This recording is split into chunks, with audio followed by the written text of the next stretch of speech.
Welcome back to another video. I didn't do any video last night, mainly because by the time I was done with everything that I need to do— oh my gosh, would you shut up?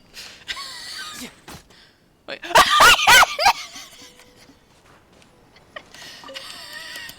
I wasn't expecting to actually hit it.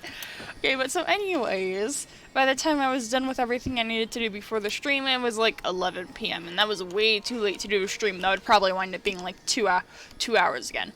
So, yeah. Anyways, we are gonna go ahead and get back to it.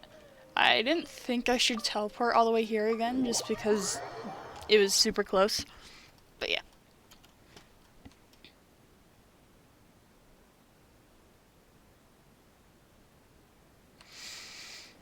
No time to lose. Okay.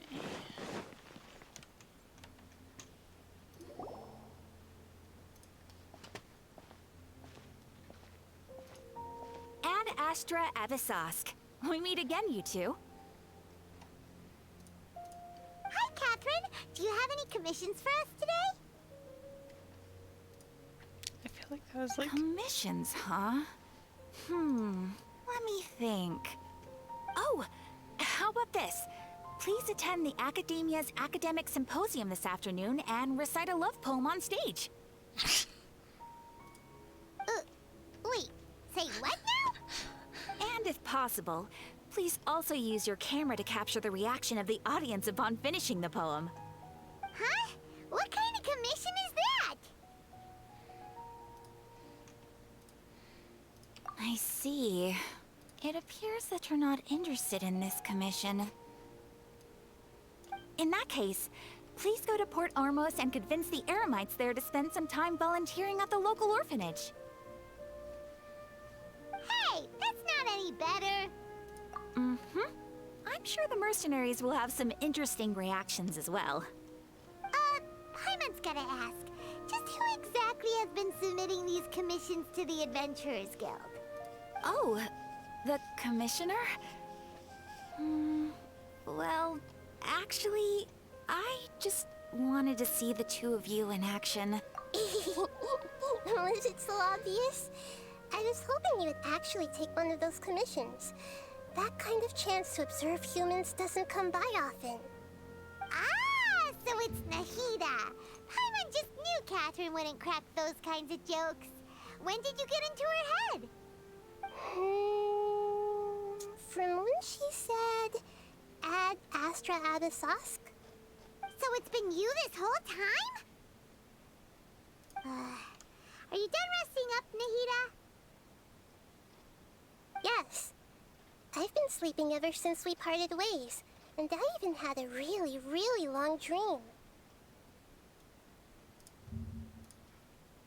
It was another dream about the Sabzeruz Festival, except it was a happy one. In my dream, I was sitting in the middle of a flower terrace, and everyone in Sumeru City was holding hands as they danced in circles around me.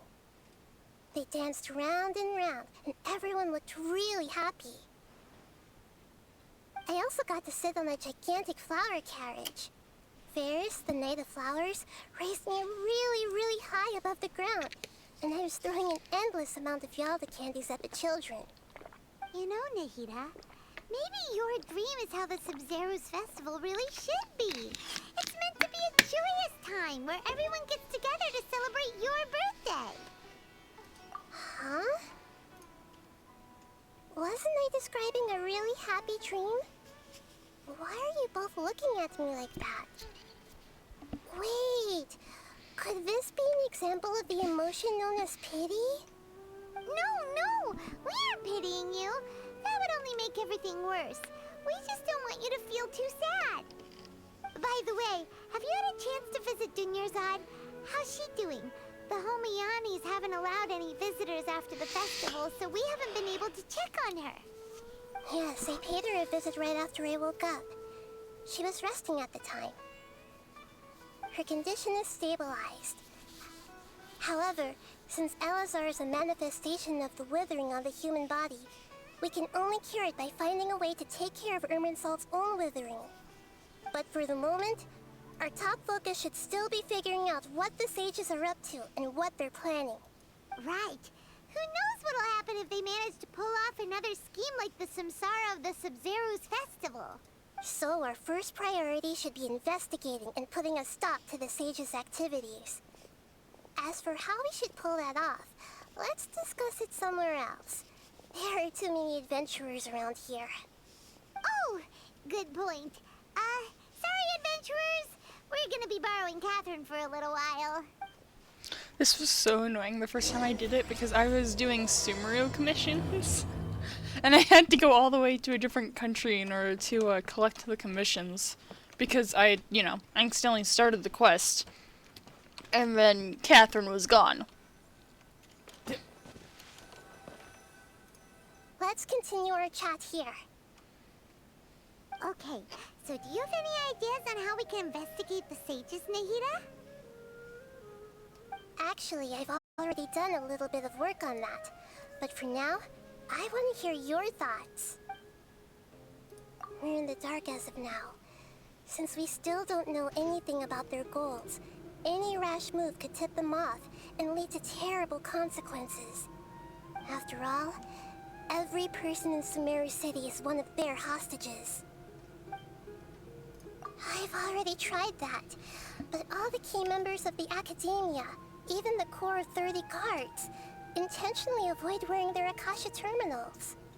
It seems that from the very beginning, they've been guarding against info leaks from the Akasha. Of course, it could also be because they're wary of me. Have you already caught the sage's attention?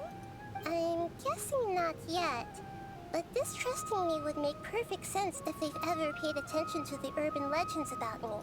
In any case, I probably can't take over their minds directly. No way, that's too risky. You mean it'd be too easy to get caught?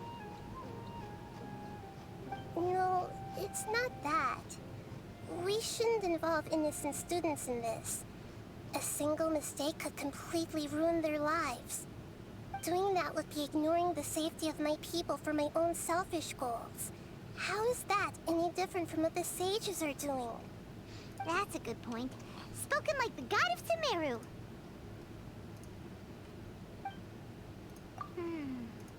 Are we really out of ideas? Nahida, you're super smart, so you already have something in mind, right? Don't keep us in suspense. Spill the beans already. According to a popular theory from the Vahumana Darshan of the Academia, rejecting impractical motions at the beginning of a planning session will give more weight to the actual proposal. Okay, but aren't you the god of wisdom? You don't have to use that kind of gimmick to make us take your ideas seriously. Well, I've been thinking that if I can't directly possess the leaders, and if I can't get ordinary people involved, then I should find someone who's already involved, but hasn't decided to side with the sages. You're saying we should recruit a spy? That does sound like it could work. Oh, before coming back, we met someone named Alhaitham. He seems like he acts alone, and he likes doing stuff behind the Academia's back. They probably aren't in cahoots. Actually, I already have someone in mind. Do you still remember that female scholar named Setaria? Setaria? Paimon remembers now. Isn't she the one who's always trailing behind the Grand Sage of the Academia? We ran into her basically every time the Sub-Zero's festival repeated itself. You could even say we're old enemies by now. Paimon still remembers the smug and mean way she always spoke to Nilou. I've always liked observing all kinds of people, and Setaria has always stood out from the crowd. She was born in the desert and was hailed as their greatest genius. Her academic gifts allowed her special admission into the Academia, and also gave her the opportunity to serve as the sage's assistant. Oh, Paimon didn't know she was from the desert. She must be pretty special then. Paimon feels like most of the desert dwellers around the city are working as mercenaries. The name Setaria means star. When she lived in the desert, she shone like the brightest star in the night sky. Later on, she was chosen by the sun. The star was given a place in the daytime sky to complement the sun's dazzling light. Soon after, the star witnessed the sun scorching the earth, which brought forth many disasters. The star began to waver. Instead of staying beside such a sun, wouldn't it be better to return and light up part of the night sky? But in the end, she couldn't give up the radiance of daytime. To cope with her shame, the star buried her guilt and closed her eyes. From the sound of it, Sataria's just hung up on the research opportunities here. But she doesn't really support the academia. She still feels guilty about not doing more for the desert, right? She's just running away from her problems. Indeed. When they are presented with complex moral issues, many people will simply plug their ears and go with the flow until the problem can't be fixed anymore. She's suppressing a lot of guilt, but before she realized it, she had already become the sage's accomplice. She can't deny her part in their schemes anymore, right? We must somehow make her face her problems again. That way, not only can we get useful intel from her, but she can also use it as an opportunity to redeem herself. From my past observations, Setaria will take a day off from the academia every 10 days to do some shopping in the city. Tomorrow afternoon just happens to be a shopping day for her. That'll be our chance. To prepare, let's go check out some of her favorite spots and have a I accidentally pressed the space button.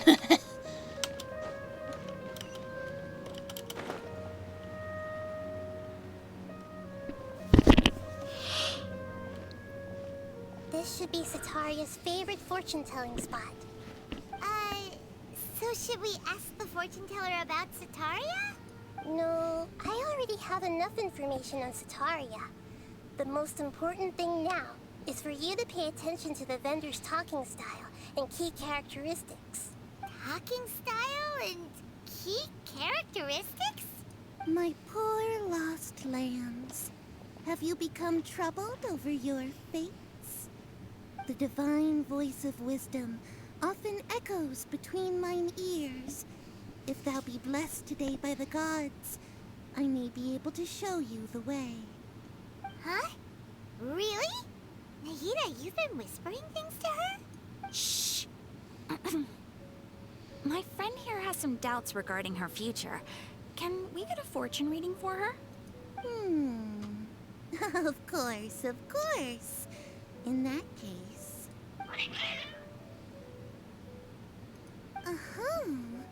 It would seem that Harut and Marut are quite wary of you. Perhaps, at some time in the past, you have somehow offended the gods. Yeah, you could say that. Only mocking the god of Animo, questioning the lord of Geo's financial savviness, and brawling with the god of Electro. Do those count? Nothing. Go on, pick an aspect for her to divine. Health prospects. No problem at all.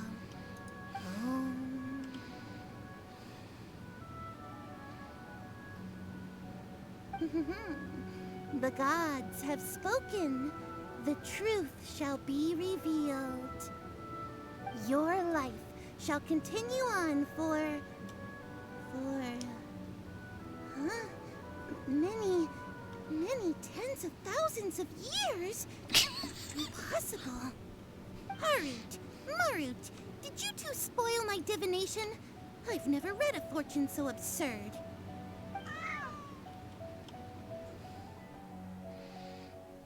Actually, Paimon thinks this is probably the most accurate fortune-telling you've ever done. I admit that the orientation of today's celestial matrix is, suboptimal. As such, there will be no charge. Is that so? Well, that can't be helped. If you were to bring some food offerings for Harut and Marut on your next visit, perhaps they could help you reverse the wheels of fate.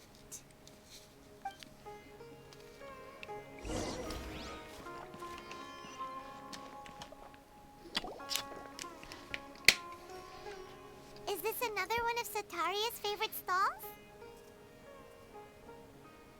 Yep. It belongs to a king. His father helped Sataria a lot when she first moved to Samari City, so she still comes by whenever she has time. When I start talking with him, listen carefully to the details of our conversation. Ah, dear customers. Would you like to look at some pottery? We caught wind of your great craftsmanship, so we specifically came to take a look. Oh, I recognize you. Aren't you Miss Catherine from the Adventurers Guild? Sounds like I'm in for some big business. Speaking of, where did you learn this trade? I suppose you could say it all started with my dad. He's a mason by trade, but I picked up an interest in clay while apprenticing for him. After that, I began making pottery by myself in secret, and I simply changed trades when my works turned out well. Although it's a pity that I'm no longer making much use of the knowledge provided to me by the Akasha. That's nice. You're making a living doing something you love. So is your father still working as a mason? Oh no, not anymore. A few years back, he fell from a roof and broke his leg. Since he had already saved enough Mora over all these years, he's just enjoying the retired life in Port Ormos nowadays. I see. We wish him peace and happiness in his retirement. I'll have someone in charge of logistics at the guild come by another day for some goods. We'll leave you to it. Take care now. No problem. Rest easy, all our goods are sure to meet your every need.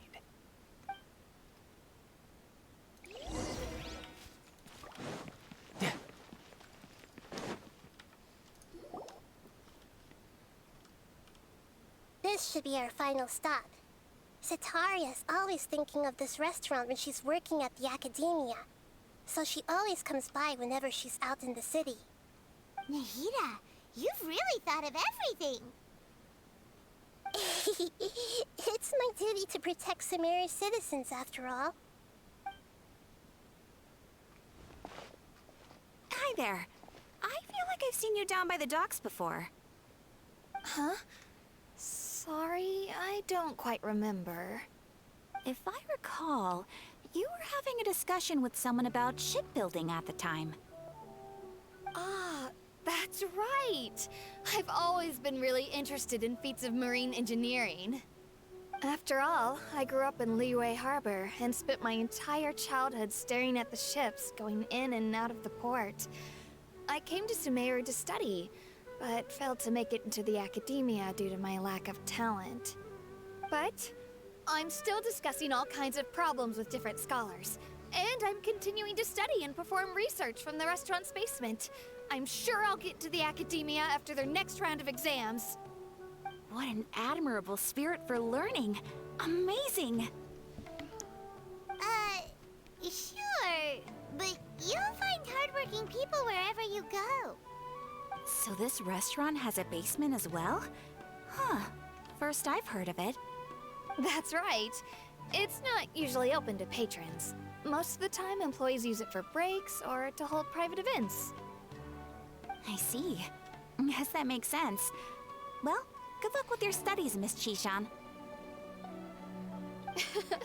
Thank you so much. As long as I can make it into the academia as an official student, I'll be happy.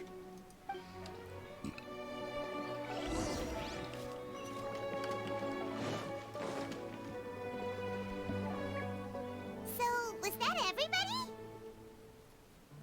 Mm-hmm. 3 familiar faces should be enough for Sataria. What's the point of all the information we've collected? Nahida, you still haven't told us how you're planning to make Sataria face her problems. Sataria is already used to avoiding her problems, so we must find a way to break through her usual sensibilities. I remember you mentioned that the Eremites in Port Ormos are all making a fuss about the upcoming resurrection of King Deshret. Although it's all just a boatload of nonsense, the fate of her homeland may turn out to be Sataria's soft spot. Oh, Paimon gets it now. You want to take advantage of the guilt Sataria feels about her homeland. Although she knows she should return home to help the people of the desert, all she's done is conspire with the sages. So, how do we set that up? Well, King Deshret is long gone, and Setaria is also too smart to fall for any simple tricks. If we simply engaged her under the guise of King Deshret's believers, she would definitely be wary of us, and we may not get anywhere. But if we were to borrow some of her close acquaintances to talk with her, her reaction would probably be very different. So, you mean you're going to possess those people we just talked to? Yep. Possess them through the Akasha. Imply they've already converted to the faith of King Deshret, and then convey our made-up will of King Deshret. As long as everything goes smoothly, we'll get through to Setaria for sure. She'll never guess that we had anything to do with it. Ah, so that's how you're going to use all the info we collected on these people. It's so that you won't slip up and break form. Possessing them will only work if you can manage to pass off as them. Exactly. So, best of luck with impersonating them. Huh? Best of luck? But we don't know how to possess anyone. That's no problem at all. I'll just share all their senses with you once I've possessed them. As long as you're also wearing an Akasha terminal, the effect will basically be as if you've possessed them yourself. Huh. That is pretty convenient.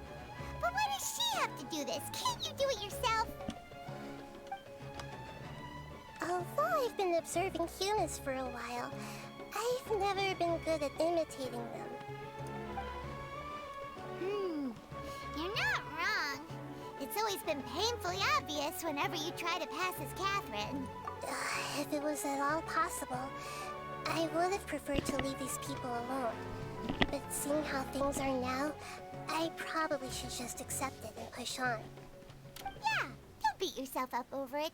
We're only doing this to help everyone, and we'll only be borrowing them for a little while anyway. Alright, then let's give it a go tomorrow afternoon.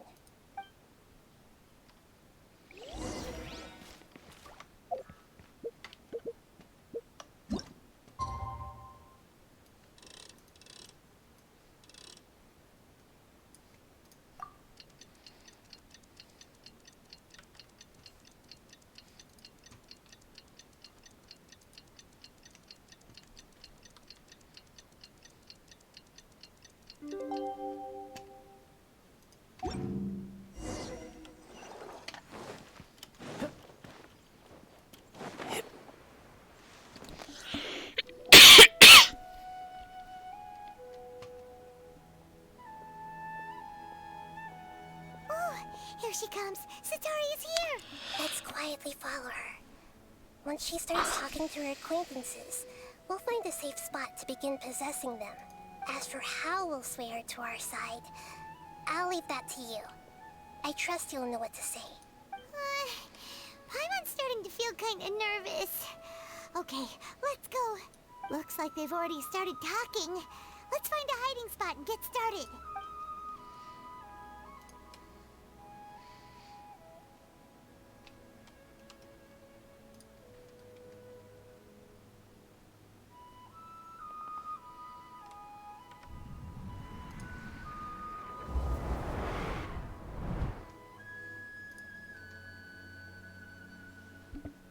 That's right. You really can't force anything when it comes to love. And besides, everyone around me has a very different background and outlook. Are you still listening to me, Nabia? Oh, of course I'm listening. You were talking about troubles with your love life, right? I heard everything you said. Okay then. You just seemed a little distracted for a moment there. Strange. Your cats seem pretty worked up. Is something wrong? I always thought they were quiet, happy kitties. Oh, what are their names again? Ah, that's right. They are just little darlings, aren't they? Harut and Marut. Ahem. So, which fortune do you want me to read for you today? You must have come for another echo of the divine voice of wisdom. I'd like to get another reading on my love prospects, but to be perfectly honest with you, I feel like I've been a real mess recently. A mess? Well, could you do a reading on how long it'll take me to finish my current project at work? I really just want to get it over with. I hear you. No problem at all. The gods will reveal the truth.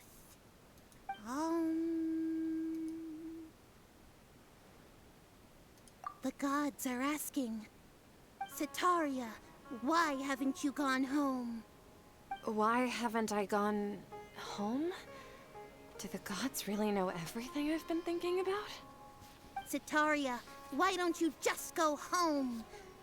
It's a demand now instead of a question. The gods seem to be truly upset.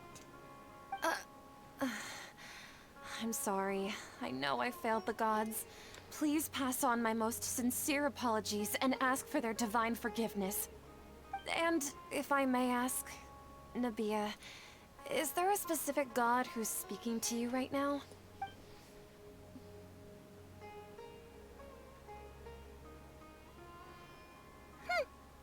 What an inconsiderate and naive question.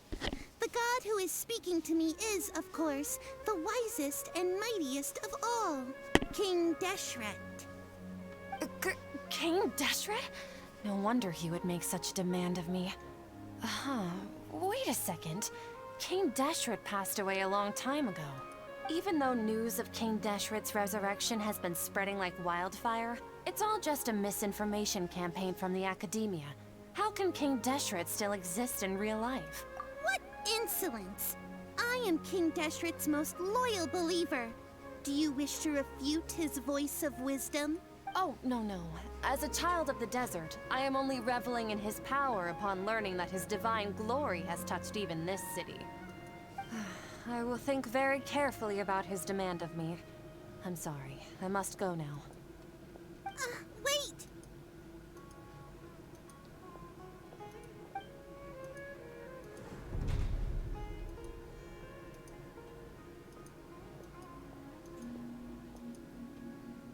Whoa! She just ran off in a hurry. She looked pretty upset, too. Well done. Setaria didn't seem to suspect anything amiss. To have something she's been trying desperately to avoid show up out of nowhere and berate her, that must have shaken her to the core. Aw, Nahida, it seems like you understand human emotions really well after all. All I know are some abstract Haravatot theories. In any case, my time with you has shown a lot of them to be utterly useless. I'm still trying to make sense of everything. Anyway, enough of that. Let's hurry and catch up to Setaria. He's at Akeem's now, right on cue. Let's get ready to possess him right away!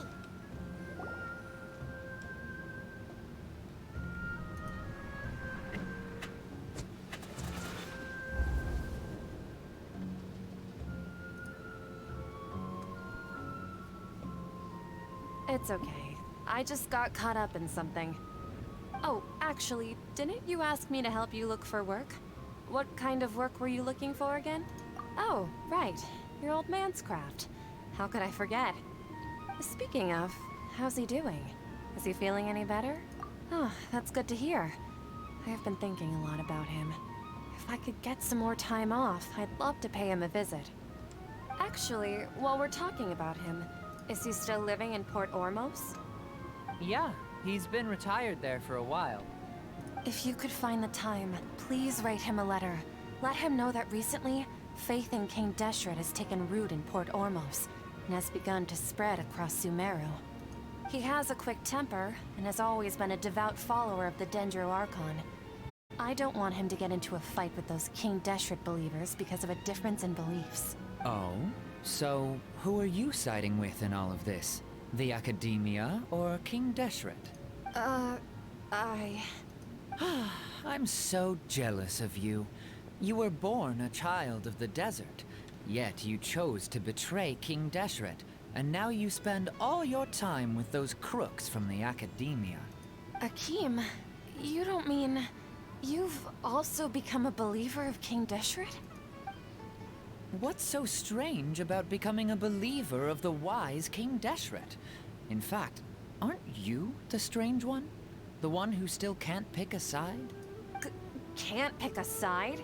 Me? Whoa! Paimon had no idea you'd be so good at this. You really zeroed in on the issue and put it right in front of her. It might feel a bit overwhelming for Setaria. But once everything is over, I'll be sure to pay her a visit to her mind and explain everything. Anyway, let's keep going.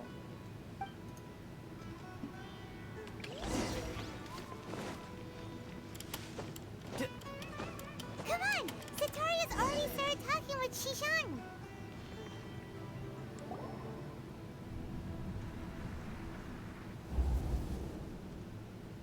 So, Shishan, have you noticed anything weird in the city lately? Like, as if someone was trying to preach to you about something? Oh, right. Speaking of strange things, I celebrated the Sub-Zerus festival so many times that I lost count. That was really weird. Wait, how could you be aware of that? That should be impossible. Nothing in the report indicated anything like that. Are you still failing to realize that the Academia's lowly tricks could never deceive all of Sumeru's citizens? Shishan, don't tell me that you've converted to King Deshret as well. What an absurd question. You make it sound like I should be ashamed for becoming a believer of King Deshret. In reality, shouldn't you be the one who is ashamed? You, who works side by side with the Academia, and treated people as nothing more than experimental subjects? Please, please stop! Even now, Setaria's still trying to run from her problems. She can no longer justify everything to herself. Hey, she's trying to talk to the guards. What should we do? This is the most important part of all. Quick, get ready. Mercenary, you're a member of the Corps of 30, correct? Please help me pass a message to the Matra right away. The situation in the city is getting out of control. Please, try to remain calm, miss. Tell me what's happening in the city. Heretics are infiltrating the city, and they've already converted many residents to their side. Heretics? What kind of heresy are you talking about? King Deshret! Many people I know have suddenly started believing in him, but he's long dead. It's impossible. Miss Setaria, nothing is impossible. You know my name? King Deshret is immortal, and all who defy him will one day pay the price. You must face the truth, Setaria. You tread a treacherous path, and the longer you ignore it, the tighter the Academia's grasp on you will become, and the deeper you will be ensnared. Child of King Deshret, never forget that the desert that belongs to you lies elsewhere. What's so strange about becoming a believer of the wise King Deshret? In fact, aren't you the strange one? The one who still can't pick a side? What an absurd question. You make it sound like I should be ashamed for becoming a believer of King Deshret. Setaria, why haven't you gone home?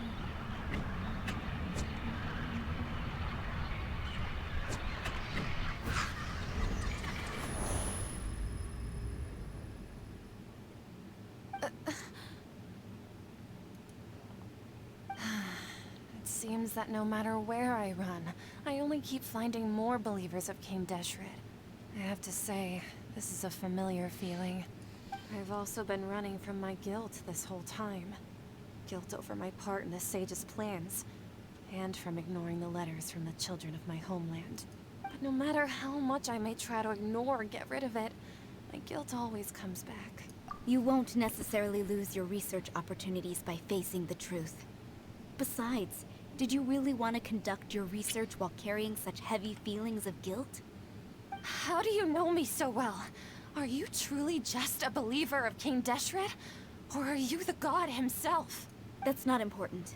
The important thing is to pass judgment on the Academia and its sages, and to correct their mistakes. If you could provide some assistance in this matter, Perhaps it could serve as a form of atonement. I've actually never believed in the gods, but I've always believed in serendipity. Your appearance must be a fated opportunity for me to get out of this wretched situation. Please tell me, what can I do for you? How much do you know about the Sage's current activities? I was just one of the designers for the masked dream harvest scheme, which is what happened around the Sub-Zerus festival. But I know very little about the full scope of the overall project. I'd assume that only staff with the highest clearance would have access to those confidential documents. I've just been working to meet the Grand Sage's specified requirements. However, there's something that's been really bothering me.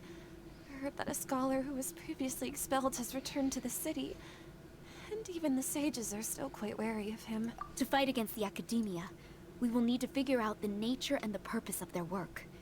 Is there a way for us to get access to the confidential documents you mentioned? It should be possible if we're willing to take some risks. After all, I'm an assistant to the Grand Sage, and I've been working on many tasks outside of the project. One thing, though, I won't be able to transfer the documents to you through the Akasha once I get my hands on them. The Sages have always closely monitored all activities within the Akasha. Let me see... let's use the most primitive method. Send someone to pick up the documents tomorrow evening at the Academia entrance. The Academia entrance? Wouldn't that be too conspicuous? Don't worry about that. I assure you, this won't be a trap. I'm only suggesting this location because it'll draw more scrutiny for me to leave the Academia again. It'll be safest for me to distract the guards long enough to hand you the documents. All right, I trust you. So, if I were to successfully complete this task, would it mean I've atoned for my wrongdoings? That'll depend on the judgment of the Dendro Archon. The Dendro Archon. That's right. Her people are the ones we have endangered. As the God of Wisdom, she's also the one responsible for judging and guiding the scholars. Maybe it's time for me to find a god to believe in. Just as Nahida predicted, we've managed to bring Sataria to our side. The Traveler's execution was ingenious. She's the one who deserves all the praise. Well, now that we've made plans to meet again tomorrow evening, all we can do is pray for Sataria's mission to go off without a hitch. Pray?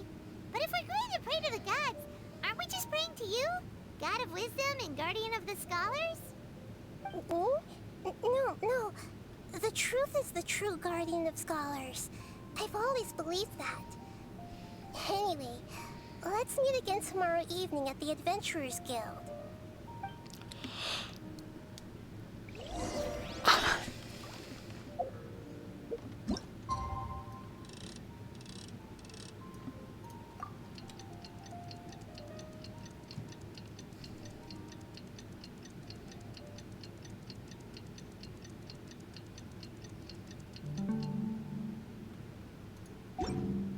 You know, there are better ways to seek out our enemies than, well, standing here. Oh.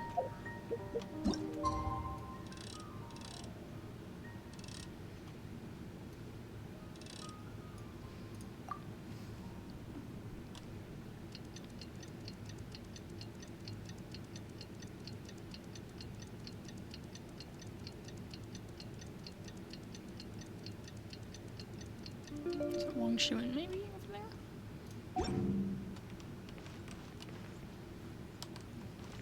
Let's see. So in that direction, basically. No, Wang Shuan is all the way over here.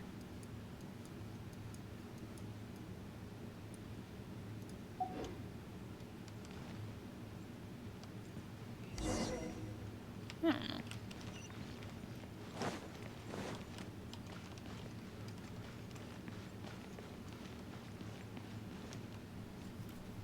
Catherine, we're here! Oh, you are the other Catherine, right? That's right. I suppose I'm the other Catherine in your mind. Shh! We're on a secret mission tonight, so we need to protect Catherine's identity. Yep, Paimon's right. We cannot fully rule out the chance that the meetup tonight is just a trap. If something were to happen, my existence may be the only trump card we'll be able to play. After all, the academia should still be unable to confirm the existence of my consciousness in the outside world. Yep, exactly. Just what Paimon was thinking. Anyway, enough about that. Let's just make sure to be on our guard. Off? What do you feel is off? It's the middle of the night. Of course it's quiet. You're not getting paranoid, are you? No, I think she's right. It really is a lot quieter than usual.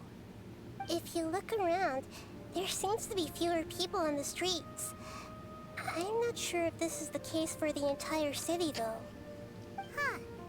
Maybe it's just a coincidence.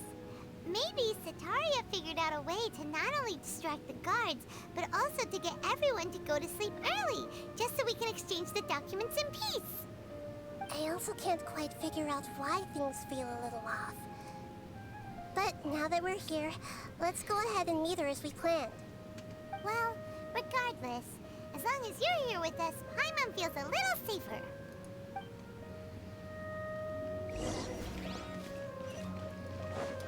Huh. Oh, there really are definitely aren't many people. people out right now. Let's hope it'll be this quiet in front of the academia, and that Sataria managed to distract all the guards. The wind rises. You forgot I had wander for a minute.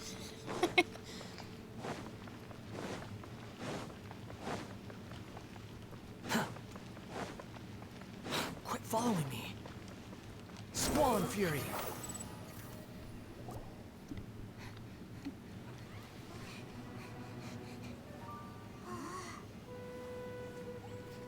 But yeah, this scene gave me like the creeps so bad. Like I was so creeped out. What are all these people doing here at this hour of the night?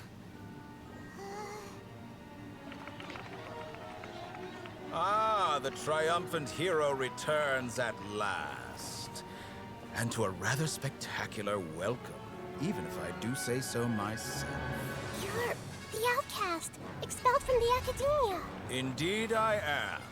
Although these days they tend to call me the Doctor.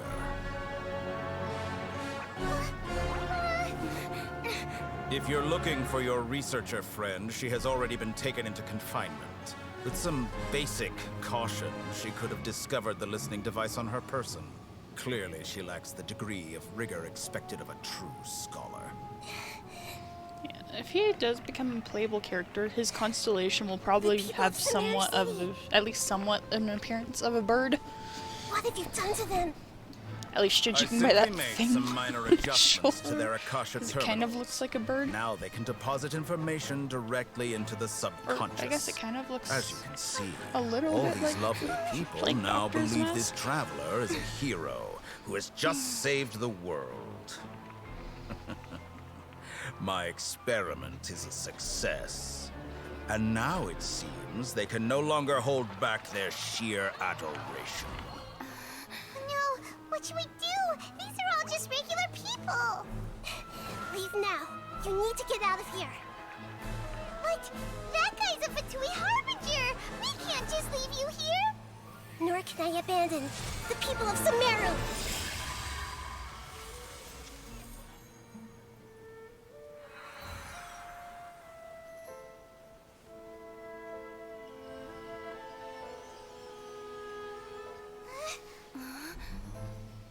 Don't worry. We'll meet again outside of the city.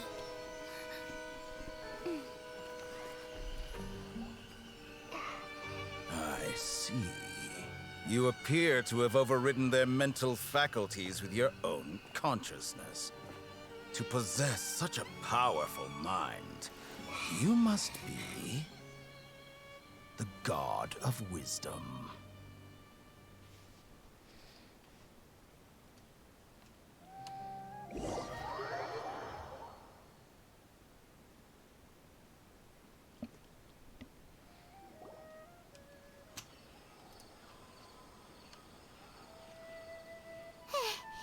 This should be far enough.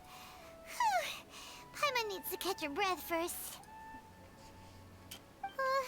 Is the Hiraku going to be okay? We only made it out because of her. Paimon wasn't counting on running into a new Harbinger here, let alone such a high-ranking one. That guy was number 2. So scary. He called himself the Doctor. Remember, Tighnari told us about him. Sataria did say that someone who once got expelled from the Academia came back recently. And that even the sages are wary of him. Yep. Sounds like she must have been talking about the Doctor. Yeah. Now that the Doctor's in the picture, we're no longer just dealing with the Academia. They're in cahoots with the Fatui. But what are the Fatui after this time? Another Gnosis? Yeah. Things would be a lot easier with Nahita's help. Nahita said we'll meet again outside of the city. But we can't just keep waiting around, right? You mean... Oh, right! Wasn't he invited by the sages to work on some project when we were staying with him in the Vidia Forest? That has to be the same project. Even though he turned it down at the time, he might still know something. There's no time to lose. Let's go to Gandharvaville.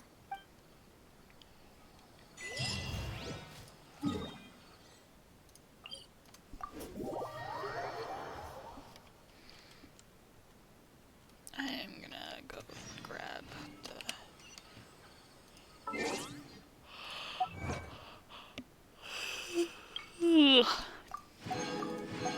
grab the achievements and stuff. Wait, why does it show? What? What quest? What? Oh, I'm still instant navigating for Tighnari's quest. Behold! Actually, let's see how many primos we've got. Nope, not enough for a wish. Okay.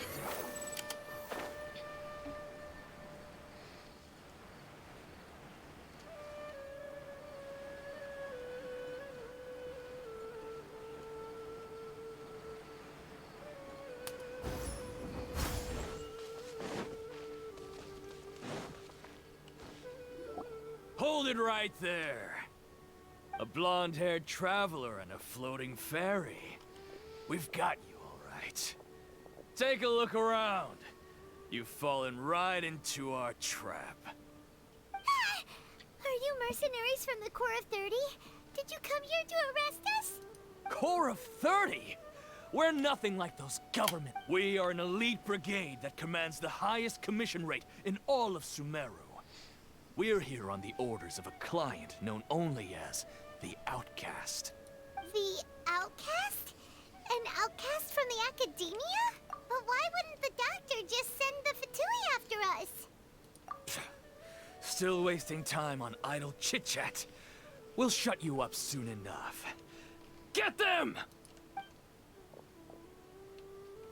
You're up, Traveler!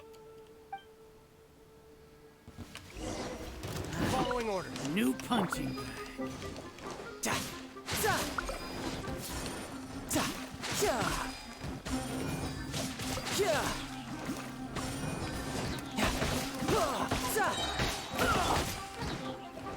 The wind knows me.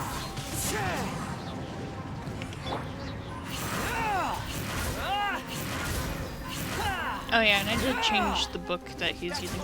And now that I think about it, I think I actually forgot to go craft the Assistant Mage stuff that I got for the weapon I gave him. It's fine. The wind knows me. Because I just needed some assistant stuff to ascend it to the last stage. It isn't over yet! Here comes reinforcements! You're mine!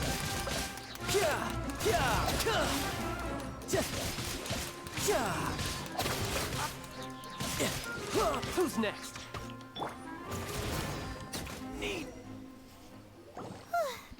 That was pretty rough. Is that what elite mercenaries are like? Yeah, looks like we'll have to keep our guards up. But this doctor guy seems like a pretty tough opponent. He knew exactly where to set up an ambush. Did he predict that we would try to find Tighnari? Going up against smart people is tough. Anyway, let's keep going. Okay, I'm probably gonna go until we have to teleport again. Then I'm gonna go to my teapot and just craft. I need to craft. What do you need to craft? So.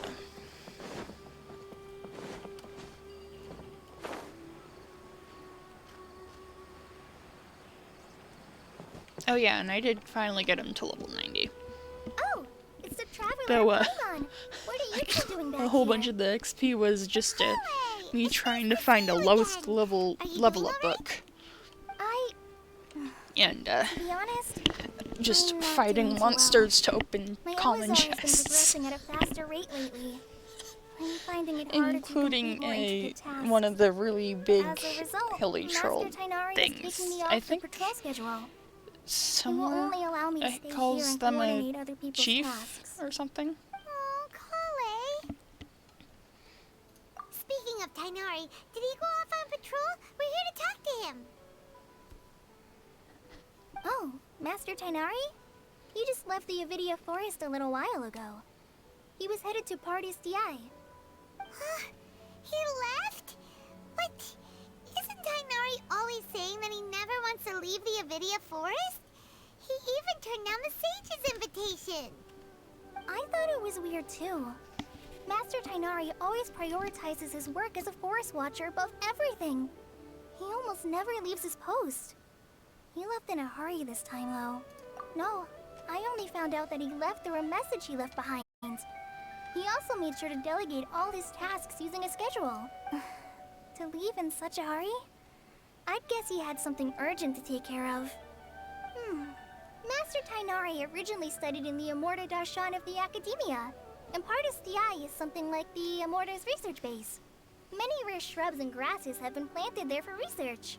I know that before he became a forest watcher, Master Tighnari once spent a long time conducting research at Pardis Di. A research base, huh? Gotta wonder what kind of research Tighnari just decided to work on all of a sudden. Oh, we don't have a lot of time, so let's go look for him at Pardis Di.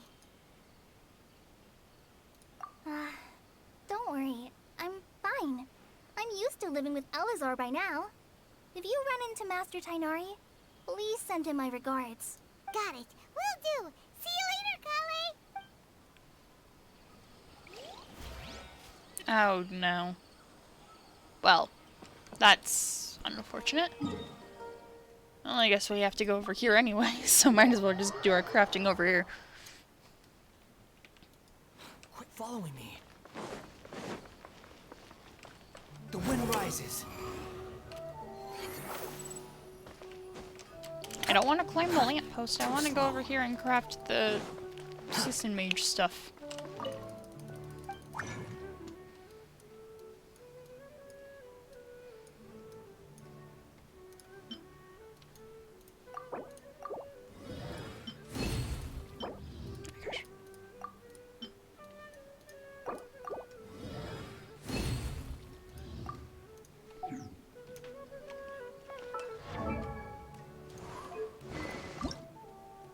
Still don't have enough? What the frick? Jeez.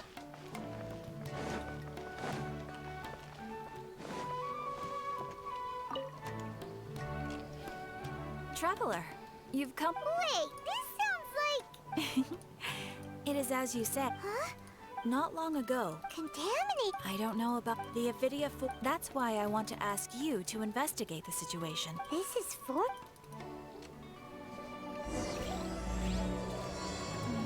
Can I go do the Archon quest now? Okay, yes I can. I think so. Maybe. Right? Right? That's the right one? Yeah, that's the right one, okay.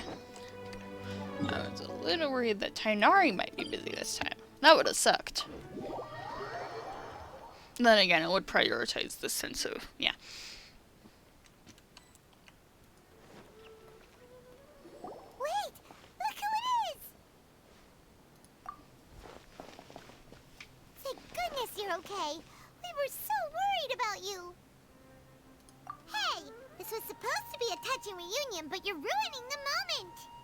Actually, it's very smart of the Traveler to be wary of me right now. After all, the Doctor has shown that his technology can apparently even control human minds. Plus, it's not like you could have known what happened after we split up and I was facing the Doctor by myself. Even a pool of stagnant water after a torrential storm can occasionally pass as a patch of sky. My mom feels like only the real Nahida could come up with such an obscure analogy. Huh? But I wasn't trying to win your trust or anything. All I wanted was to clarify my point. Well, we understand that point now. Please, Nahida, tell us more about what happened. Are those poor people alright? The one thing is that we will be missing out on just a little bit. Everyone's minds. Just... Thankfully, Or wait, no, that's actually in a different into the later quest, I think. He didn't mean engraving information Yeah, into it's in a their later mind. quest, so we might not miss out then, Instead, because he I did might do the something story closer to quest creating before. hallucinations. Yeah, maybe I'll That do was his still story within quest my right power after to I'm done with fix. the stream. Luckily, I managed to finish my restorations and mind jump away from him just as he was about to capture me. What a relief. The Doctor sure pulled out some hidden cards, but good thing we had Nahida with us. I wouldn't be relieved just yet. I gave away my true identity when I restored everyone's minds, which means we've lost another one of our trump cards. Also, the Doctor is already an expert at modifying Akasha terminals. Maybe it's only a matter of time until he captures my consciousness inside the Akasha. Would that mean you'd no longer be able to jump between minds? Then how do we stop him? He's still at the Academia, so it's possible he already started messing with the Akasha. Ugh, it feels like he's toying with us. What a nasty piece of work. Plus, the Doctor's combat ability alone is apparently enough to make him worthy of being number 2 of the Fatui. I don't think it's combat shouldn't give up ability. hope just yet. Because if it was, Try to find another way we to attack would this have done a lot more damage to Tartaglia considering he's lower ranked than Signora. And like, Signora was basically on her knees after Yes, we, I have. you know, finished I attacking can see her. the Traveler's elemental energy, And so I deduced her destination by looking at the direction and we were then moving when in. we fought Tartaglia, You didn't come here for he sightseeing, right? basically got out Did you find unscathed. any leads? We're looking for a scholar And know. we used His 2 name is elements Tighnari. against The sage is much Tartaglia, trying and to I'm reach pretty out to sure him. we only used the Why don't one you come against inside with Signora. us and see what we can find? Okay, let's just hope we won't get him into trouble.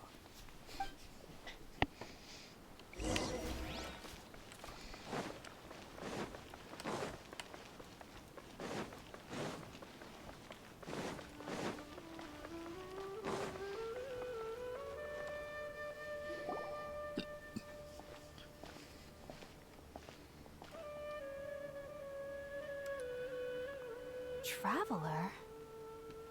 It is you! Ah, it's Hypatia! Ah, what a pleasant surprise! It's so nice to see the two of you again. Who's this? She's a scholar we met in the Avidia Forest. When we last saw each other, she was still training in the, what's it called? Satyavada life? Oh, I see. That's right, we're old friends. You've come at just the right time. Ever since I've come here, hardly anyone has even talked to me. Hypatia, you're way too excited about this. Actually, for you to leave the Avidia Forest means you're not in training anymore? Wait, no. Did you already finish your training and reach Paripurna life? What do you think? My consciousness has already managed to make contact with the divine. You did it! Congratulations! It's so exhilarating to share this sublime joy with others at long last. When my consciousness made contact with the gods. Ah, what a supreme and unparalleled experience that was. That sounds incredible! Oh, all right. Actually, please wait. I haven't forgotten my promise to you. Remember? I promised to help you understand what you saw from Irminsul once I gained deeper insights. My current self has not only gained true insight, But I can even help you establish a direct connection to the consciousness of the divine. You can do that? I've never heard of anything like that, but if you want to give it a try, I'll do my best to protect your consciousness during the process. Hold on. I brought some Spiritborn ale with me. This is still a crucial part of the ceremony. We're using that incense again? All right now. Hold my hand. I'll help you establish a pathway to connect your consciousness. Okay. Ready?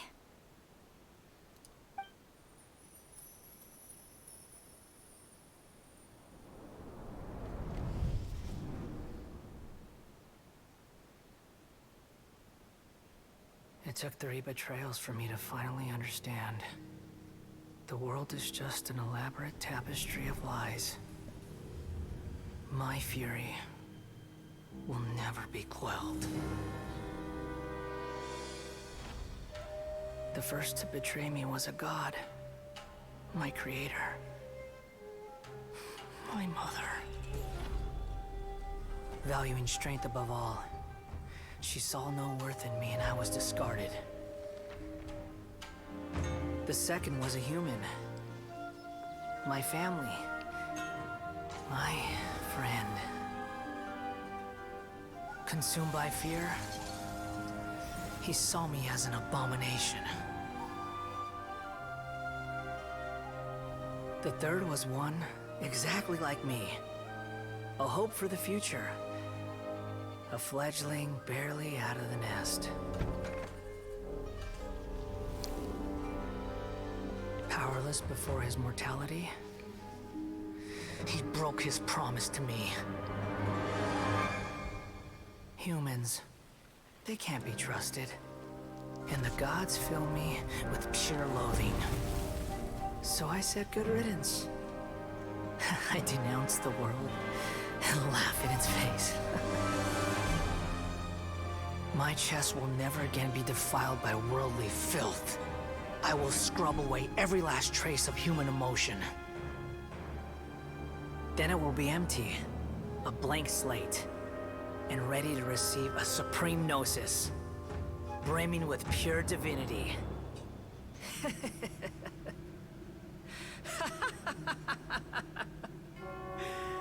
There is no need to fear. The pain will be brief. Your era is coming to an end.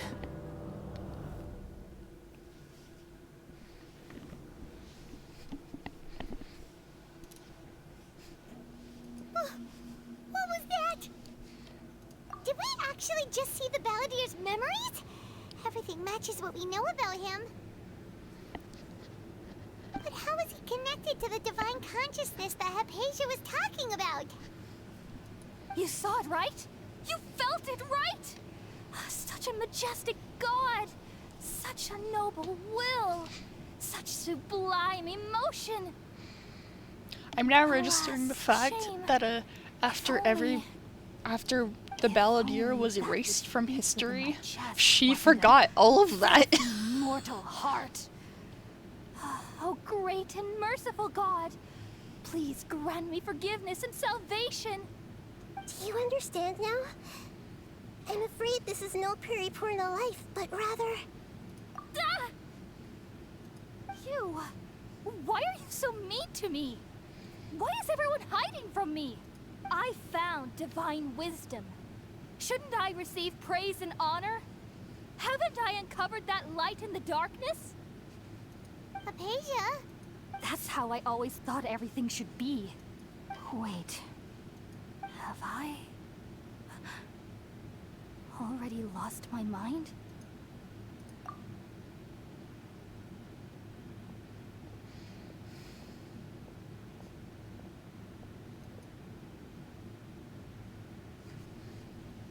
Wait, something isn't right.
something feels different.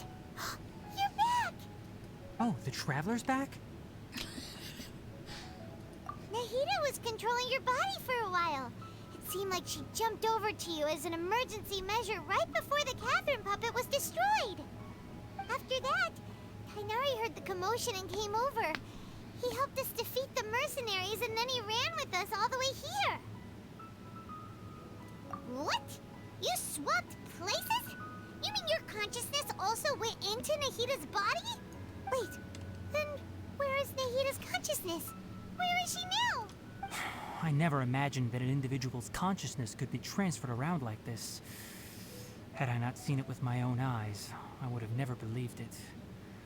I don't think this can be achieved with current human technology. Also, while we were running, the consciousness in your body told me to pass on a message.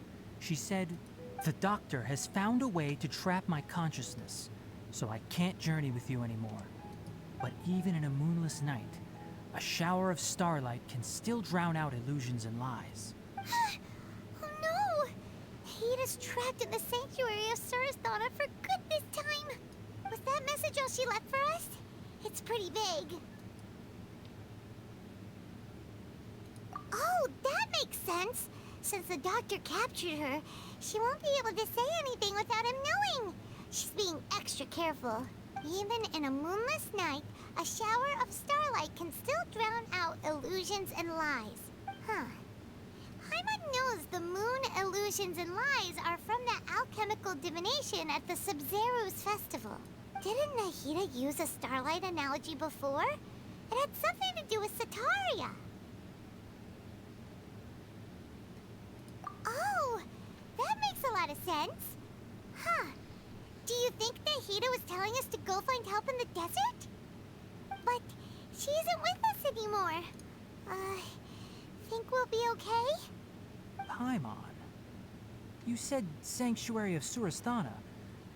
Does this mean that this Nahida you're talking about, the consciousness who was occupying the Traveler's body, is the Dendro Archon?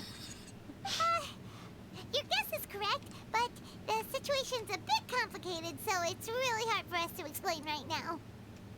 That's all right. A scholar's curiosity doesn't need to be appeased right away.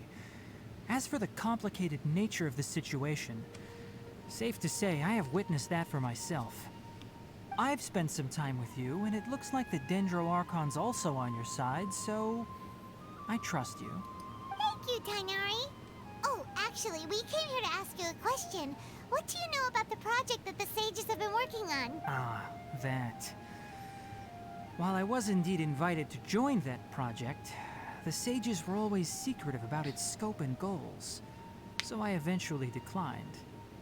All I know is that that project has something to do with the restoration of Irminsul. Huh? Did you see something when you were in Nahida's body? What? Do you have any evidence?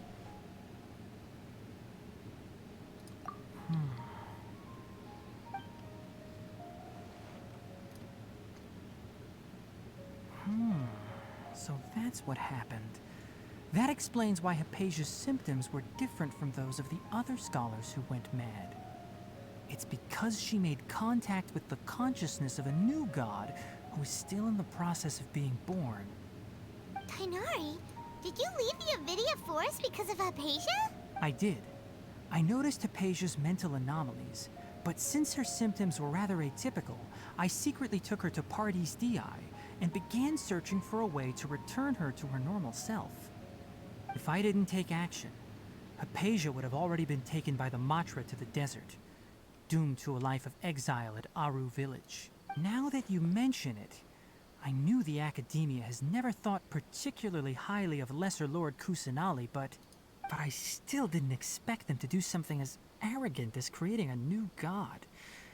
Looks like I made the right decision by not accepting their invitation. The Doctor and the Balladeer. We have 2 Fatui Harbingers in Sumeru. Sounds like we're in for a bad time. From your description, I don't think they've completed their project. There may still be room for us to intervene. But then, what is the connection between creating a new god and restoring Irminsul. Yeah, it feels like we're still nowhere close to figuring out the sage's goals. Right, we've pretty much gone over everything we need to know, so we should head out. How about you, Tighnari? What are you going to do? I'll stay here for now. I still want to try a few more things to help Hypatia. If you're planning to go into the desert, start by heading for Caravan Rabat. That'll be your fastest route.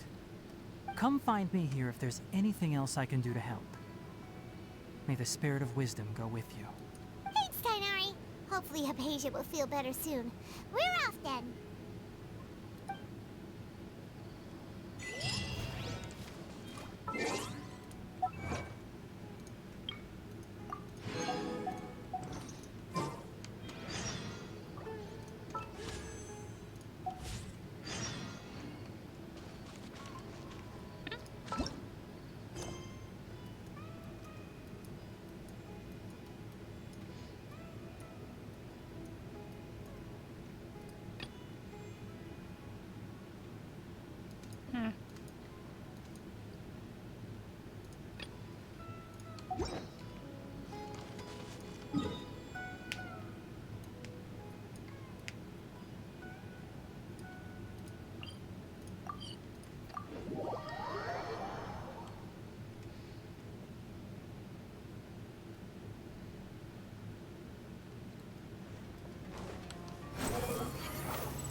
We finally made it to Caravan Rabat. It's pretty lively here. So, just past this wall is the desert, huh? Oh, wow. Paimon remembers hearing people call this the Wall of Samiel. It's made to block sandstorms from the outside. Oh, if it's this tall, it's gotta be the divine work of Greater Lord Rukkhadevata, right? Enough gawking. Come on, follow me. Huh? Over here.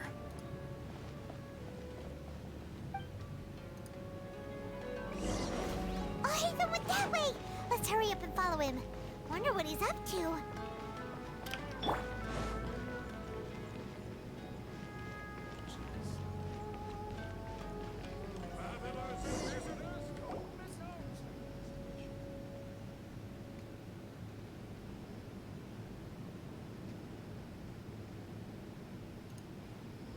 What the? Where did she go? How did we lose them? They were just here a second ago. More Eremite mercenaries? Who are they working for this time? Anyway, Traveler, it seems like we were being followed again. You were too careless. You should have noticed those hopeless amateurs trailing you a long time ago. There's no need to thank me. I've never cared to keep track of personal favors. All I did was correct a mistake I happened to come across. It's a habit I developed at the Academia. You really gave Paimon a scare, Alhaitham. We never thought we'd run into you here. Last time we met at Port Ormos, didn't you say you were going back to the Academia? Wait, don't tell Paimon that you're here to take us back on their orders. Oh, so you've already landed yourselves on the Academia's hit list. I can't say that I didn't expect it. However, had I wished to turn you over to the Academia, don't you think you'd already be the Eremites' honored guests by now? Oh, right. You do have a point. I have no interest in running errands for that project. As a scholar, I've always belonged to the camp that promotes researcher autonomy. And these days, you're more fascinating than anything the sages can offer. Not quite. To tell you the truth, I'm still investigating the Divine Knowledge Capsule. Unfortunately, I've run into some difficulties. Everyone says the capsule originated in the desert and was eventually moved to Port Ormos. If I am to get to the bottom of this, I must understand how the capsule first came to be. Which brings me back to you, and why you're so interesting. The leader of Ain al-Ahmar used the Divine Knowledge Capsule right in front of you, and upon seeing him, your expression became perplexed, and you were lost in thought for quite some time. To have that kind of reaction, I think you must have realized something. Are you interested at all in sharing what you've been hiding from me?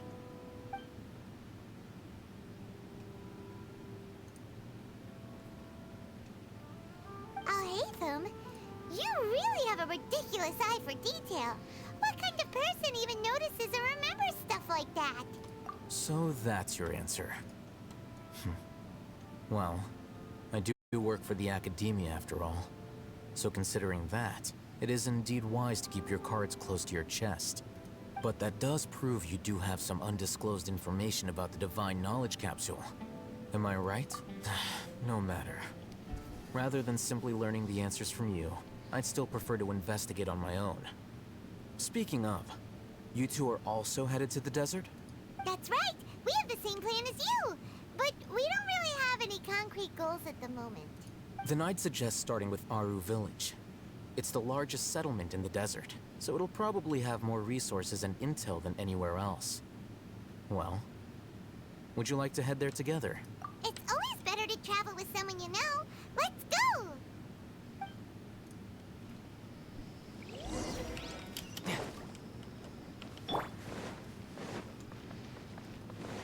Squall and Fury!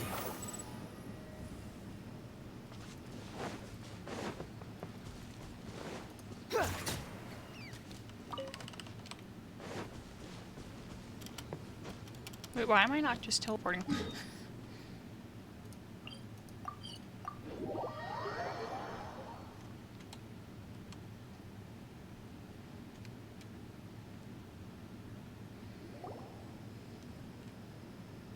Before us lies Aru Village, the safe haven of the desert folk.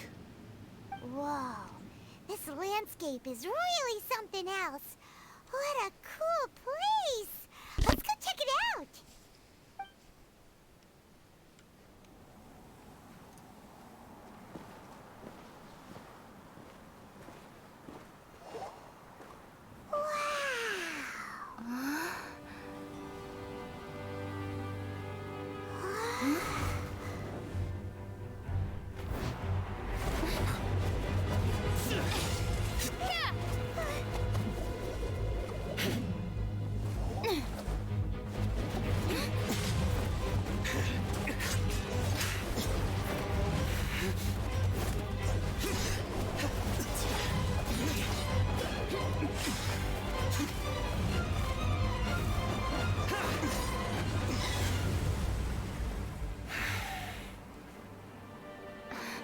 Sino.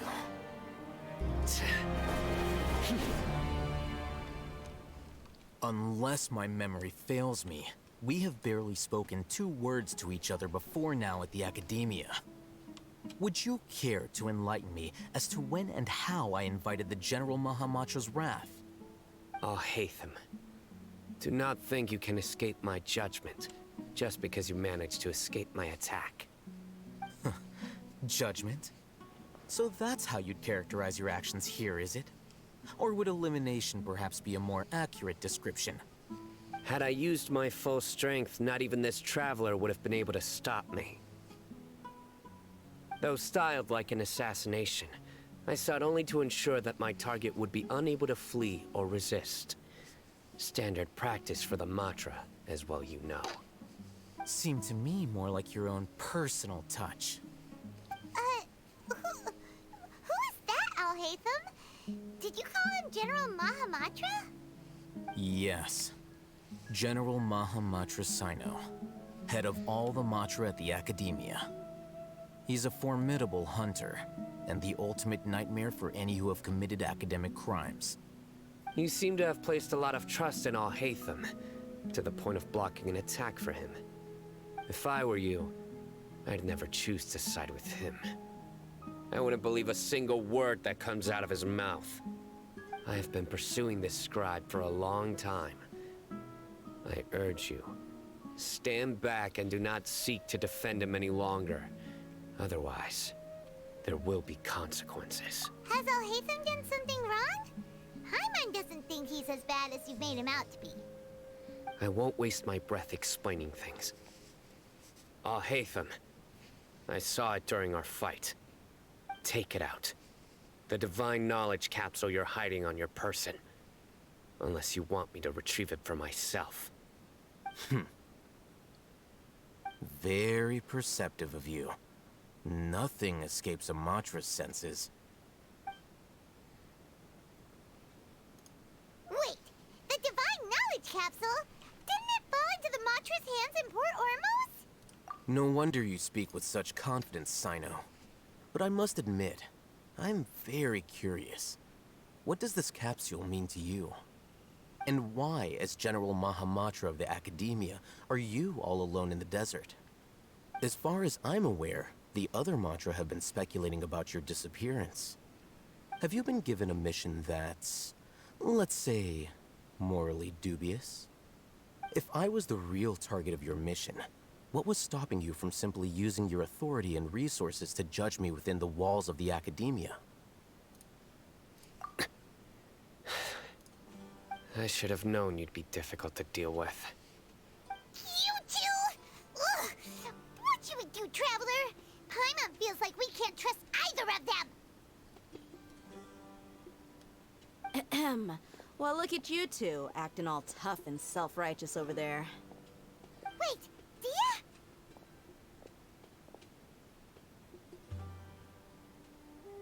Great! Finally, someone that we can trust! You gotta help us out here, otherwise these two are gonna start fighting again! Yeah, sure looks that way. Two giants from the Academia duking it out once and for all. Not something you get to see every day, that's for sure.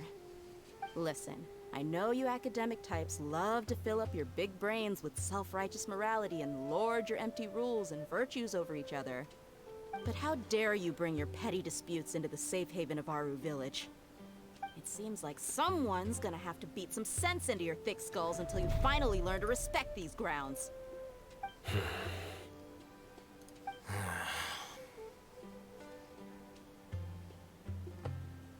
Hey, did either of you hear a word I just said?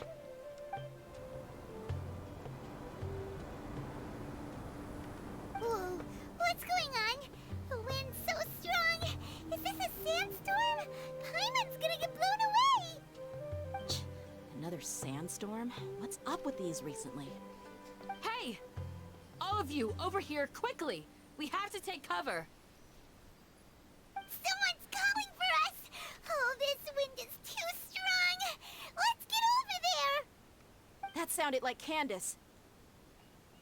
Come on, you two. Jeez, are all of you Academia folks such hard work? Move it! All right, stop yelling.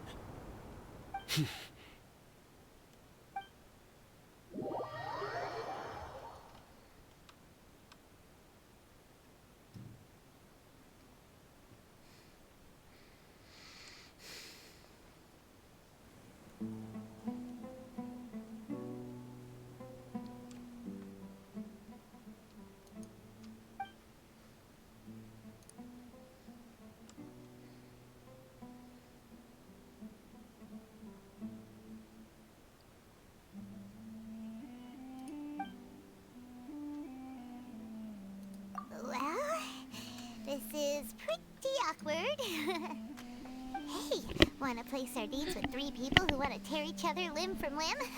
Sure, why not? Sounds fun. The air is so thick and heavy. Paimon can hardly keep floating anymore. My sincere apologies, everyone. This is the home of our village chief.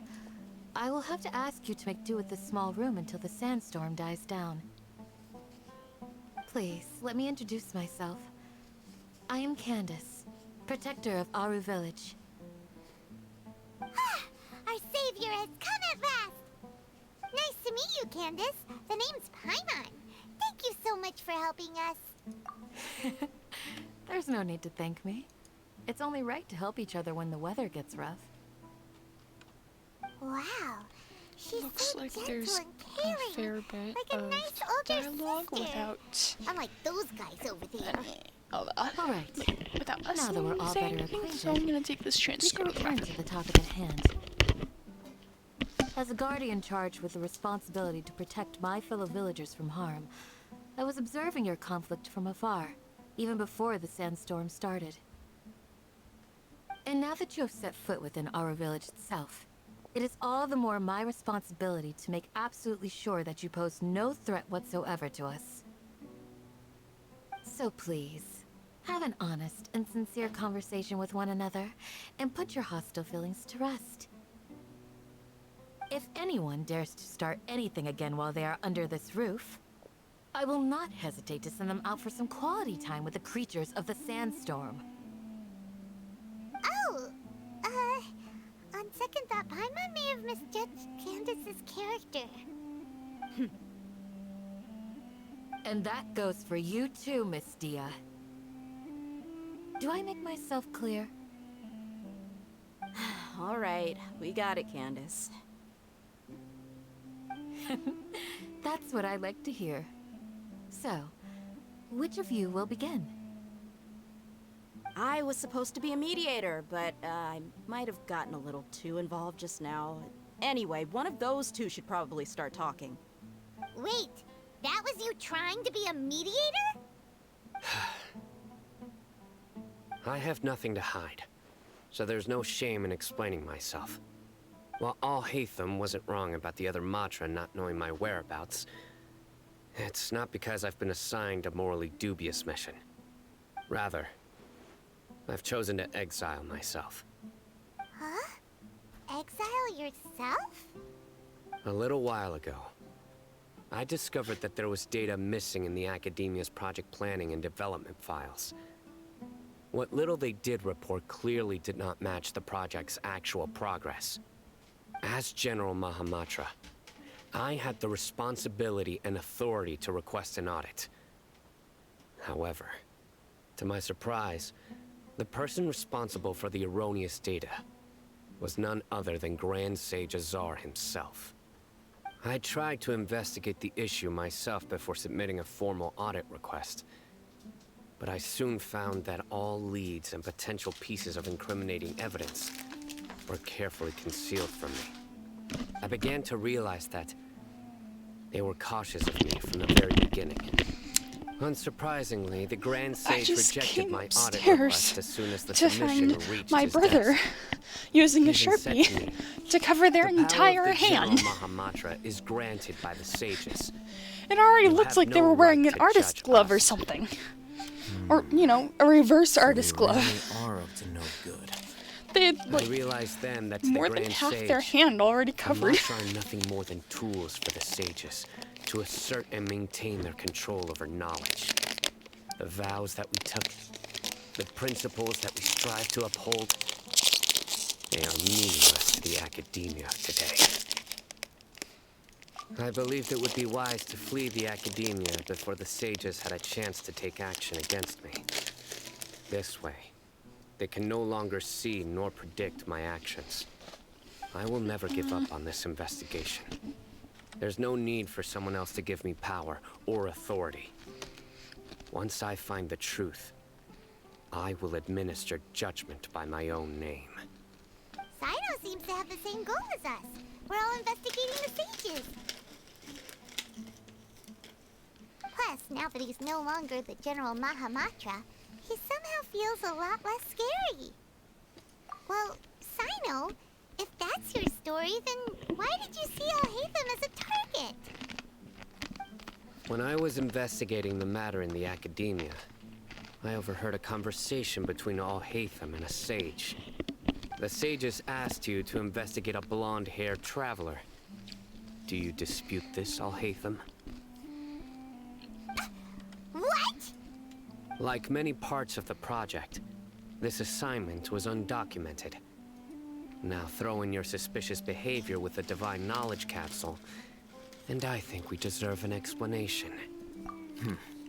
Yes. I was indeed tasked with investigating the Traveler. Alhaitham! After all, the promised reward was so great that hardly any scholar could have refused. The sage told me, Once you've completed this assignment, I can give you a glimpse of divine knowledge. A most enticing offer. Unfortunately, those academics don't know me at all. Their words contained one key piece of information, namely that divine knowledge indeed exists. That gave me all I needed to know. From my perspective, the sages are far from trustworthy. Think about it. Isn't it a little strange they're so willing to share divine knowledge with anyone, even as a reward? So, I began my own investigation following the lead of the divine knowledge capsule. In the end, I realized my wisdom in committing to this rather than collaborating with the sages. Had I been less guarded, I probably would have ended up like that Ain al-Ahmar mercenary, incapable of remaining sane for long enough to hold a conversation. You mean that the sages originally planned to dispose of you, using one of those capsules that drive people insane? I'd already given up on the assignment by then. I only told the Academia I was waiting in Port Ormos for you to appear so they wouldn't suspect anything. So it came as quite a surprise when I encountered my erstwhile target while investigating the Divine Knowledge Capsule. Criminals do love to talk about coincidences. Even though I ran into the Traveler by chance, I had no intention of providing assistance to the Academia. Also, you should remember, you were the ones who decided to follow me and strike up a conversation after I left that tavern. That's true. Alhaitham helped us out at Caravan Rebat as well. Maybe he's telling the truth. I'm willing to apologize, if that's worth anything to you. I took the Divine Knowledge Capsule behind your back because I judged its existence to be a significant risk. I felt that it would be best for no one to interact with it before it had been properly studied. After all, curiosity often proves to be the most dangerous thing in this land. You should be well aware, Scribe Alhaitham, that curiosity can also lead you to danger and suspicion. Answer me this. Did the sages share any information about their project with you? Have I not made myself clear? You and I are both distrusted by the Academia. Do you really think they would tell me anything? Fine. Although you haven't completely proven your innocence, I won't regard you as an enemy, for now. As you wish. Good. I'm glad to see you two clearing up your misunderstandings. And now you, Dia. I believe it's your turn. Oh, sorry. Whatever the boys were talking about must have been so boring that I spaced out. My situation is pretty straightforward. My employer, Dunyarzad of the Homayani family, is friends with the Traveler and is currently recovering from her illness at home. I had nothing going on, so I decided to return to Aru village for a visit. I was actually looking forward to a pretty exciting time getting back together with everyone here. But then I saw these two random guys in the middle of a pointless argument. It ticked me off, and things went downhill from there. Is that all? Well, I will admit that definitely sounds like your style. In that case, welcome back, Dia. That's more like it. I missed you all so much, Candace.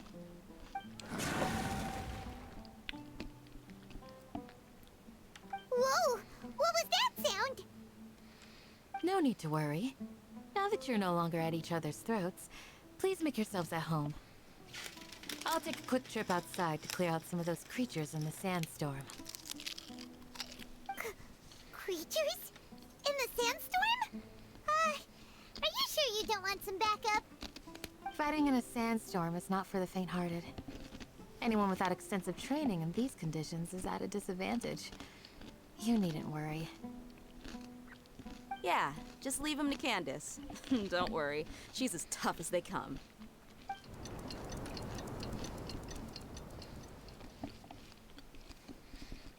The wind's died down. That means the sandstorm's over, right? Candace still isn't back yet, though. Is she alright? Maybe we should go out and check on her. When you put it that way, even I'm starting to feel a little worried. All right, let's go. We've been here long enough, and the boys are as chatty as the floor.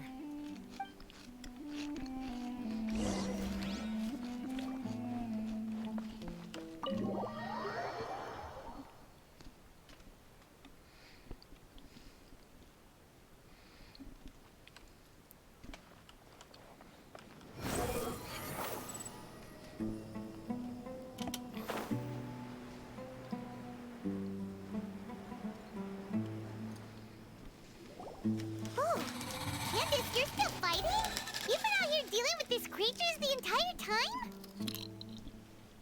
Yes. They just keep coming in waves. I've lost count of how many I've defeated. Before I realized it, even the sandstorm had stopped. Ah! Here comes another wave! Leave this round to us. I got interrupted earlier, but now I have something to take my anger out on. It's been quite a while since I've seen the Flame Mane in action. I'll leave these to you then.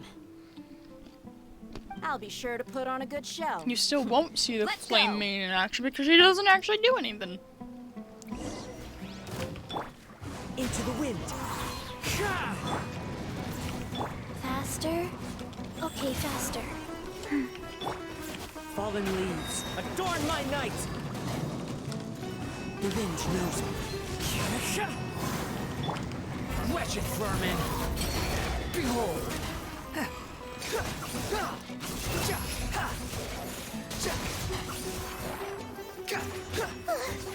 Here comes another wave! When are they ever gonna let up?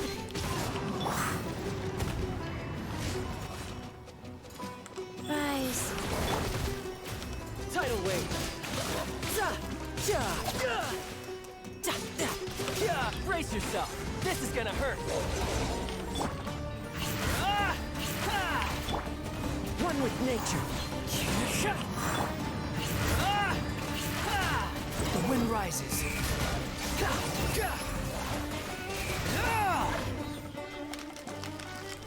The creature stopped appearing. Was that the last of them? What we fought just now was probably the aftermath of the sandstorm. So we should be safe for the time being. Well fought, everyone. No injuries, I hope. Huh? Who are you? Ah, my apologies. I haven't had a chance to greet you yet. I had my hands full taking care of the village's elderly and children. I am the chief of Aru Village. Everyone usually calls me Uncle Anpu. Sir, I am also originally from the desert, but I have not been back for some time now. May I ask if such sandstorms are common? I can't say they've always been common, but recently the storms have become increasingly severe and frequent. Besides sandstorms, we also occasionally get earthquakes. According to an investigator who stayed in the village a while ago, these unusual natural phenomena are related to the withering of Irminsul. Another effect of Irminsul's withering. So, Irminsul's withering causes withering zones in the forest, and sandstorms and earthquakes here in the desert?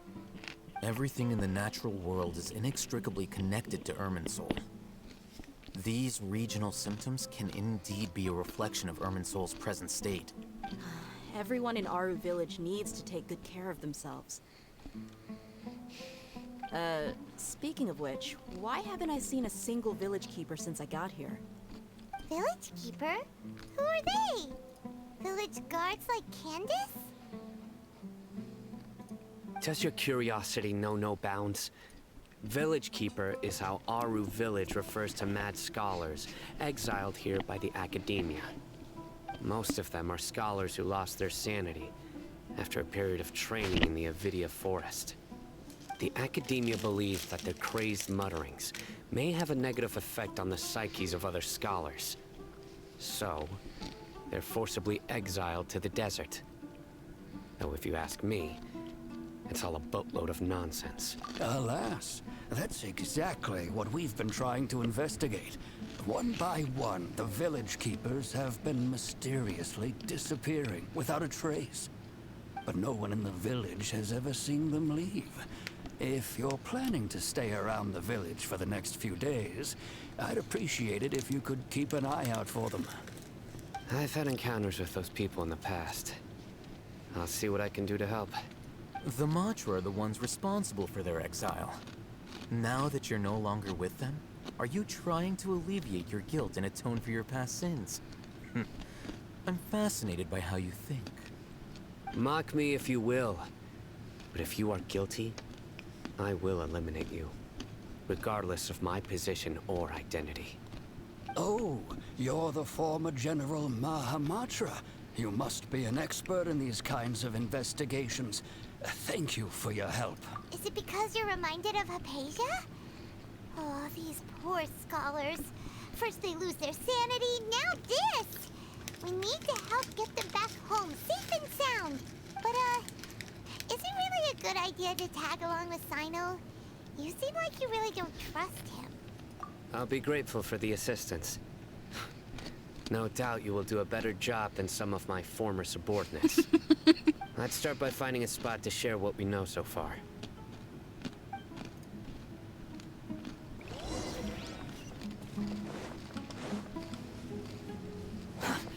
Squall Fury! Quit following me! Quit following me!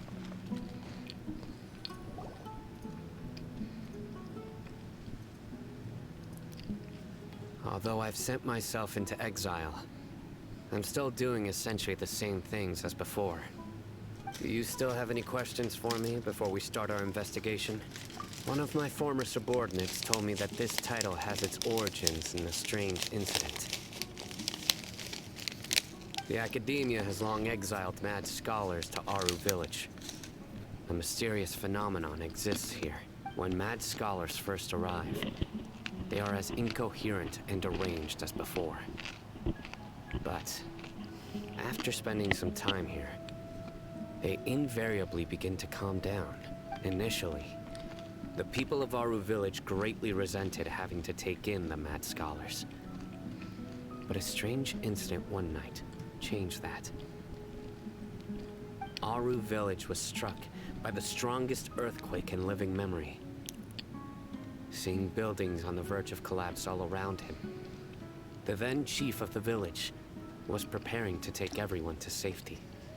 Suddenly, he noticed a mad scholar crouching in a corner, caressing the ground with his hands. A soft, green light radiated from him, like a divine glow against the backdrop of night. Despite the powerful tremors that ripped through the ground that night, all the houses remained upright, almost as if they had grown roots reaching deep into the ground. In the end, not a single building collapsed, and no one was hurt. After that, the people of Aru Village treated the mad scholars with greater kindness, and began to refer to them as the village keepers. A soft green light? A mad scholar protecting Aru Village? What do you make of it, Traveler? Paimon thinks so too. Actually, Cyno, do you know if any of the mad scholars continued to wear their Akasha terminals at Aru Village? In theory, they would continue wearing them so the Academia could still monitor their activities. With that said, the main Akasha system would no longer have any interaction with them. Oh, no wonder! Everything makes sense then! Add in the fact that they calmed down, it was probably Nahida who calmed them. If you are able to draw a conclusion from this one story alone, then it appears you possess much more information than I do. So, what do you make of the story? Really? Lesser Lord Kusanali.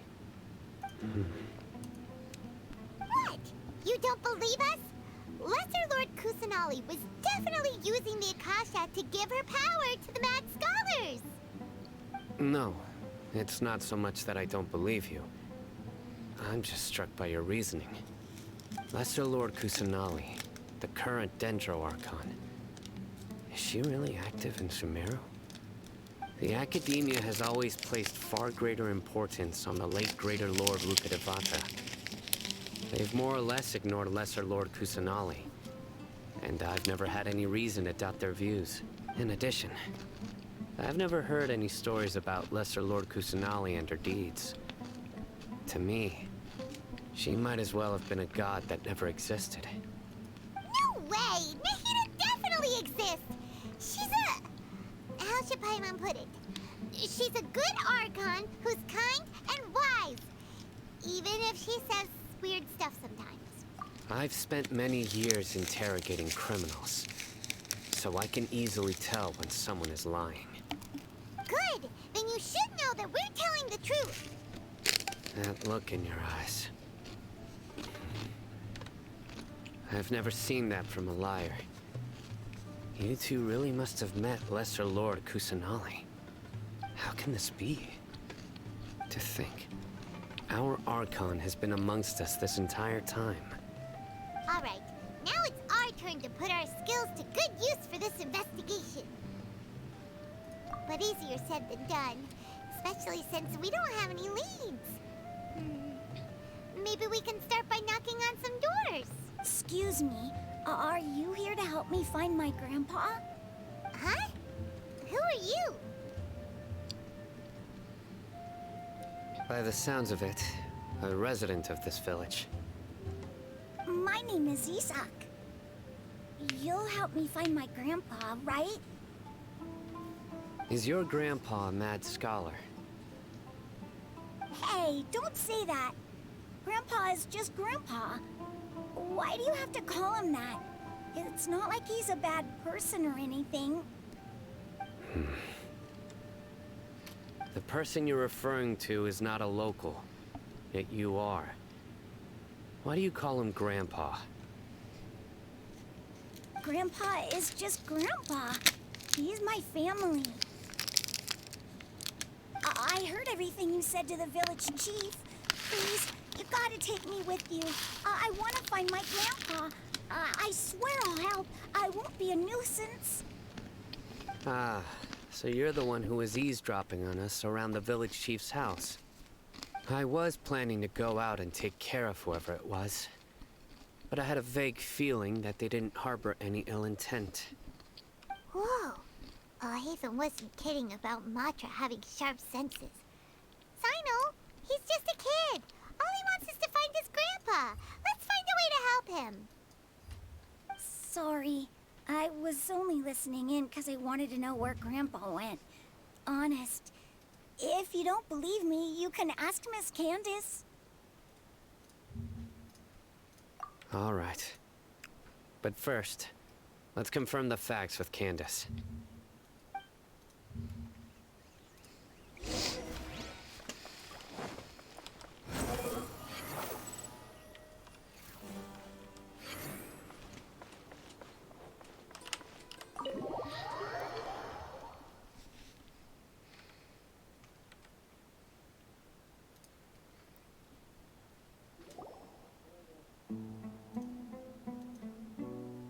Sino is super vigilant. Is this what all the Matra are like? Ah, you're back already. We just wanted to confirm something with you. Do you know a boy by the name of Isak? I had a feeling he'd go looking for you. Huh? You knew this would happen? Yes. Although he tried his best to stay hidden, I still noticed him eavesdropping outside the window. He really wants to get his grandfather back. Isak's parents were both Aramite mercenaries who rarely returned to the village after finding employment in the city. He was raised by his grandfather. Unfortunately, it was only a few years before his grandpa passed away. Isak was still very young at the time, so various families in the village took turns caring for him so he could survive. Later, an elderly mad scholar arrived at the village. Isak thought the scholar bore a striking resemblance to his grandfather, and thus often spied on the man. However, the scholar was unkempt in appearance and incoherent in speech. Although Isak referred to the man as his grandpa, he was afraid and didn't dare to approach him. One summer night, the oft-mumbling and bumbling grandpa suddenly calmed down and seemed to become more lucid. He even noticed Isak hiding in the distance. So Grandpa walked up to Isak and patted him on the head. He even took Isak to the entrance of the village, where he patiently taught the boy the names of the stars, and accompanied Isak until he fell asleep. The next morning, Isak woke up and wanted to go find his grandpa again. only to realize his grandpa no longer recognized him. However, even so, Grandpa retained his calm expression. It's said that those who saw the scholar claimed he no longer appeared to be crazy, but appeared to be living in his own world, almost as if he were sleepwalking. Isak was thrilled that his grandpa was able to find peace, and would follow him all the time, asking him things like, "Grandpa, want me to take you somewhere fun?" Or, "Grandpa, could you tell me stories about the stars again?" All this somehow just makes Paimon feel really sad. It seems like they both deserve so much better. Perhaps. Nearly everyone who lives in the desert has some form of hardship or regret. But even so, we must still continue on with our lives. It's also my reason for fighting. I must continue to protect this land.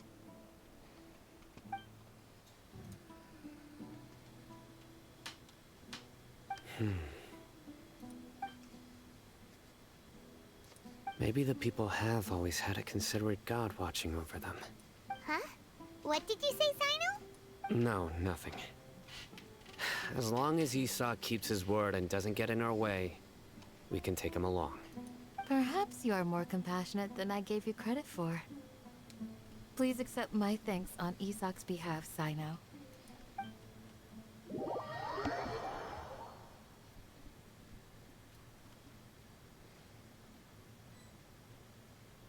Hey, Isak! Oh, it's you guys! We've cleared everything up. Let's go find your grandpa. Really? Wow! Thank you so much! Yeah! Alright. Let's ask the local residents some questions first.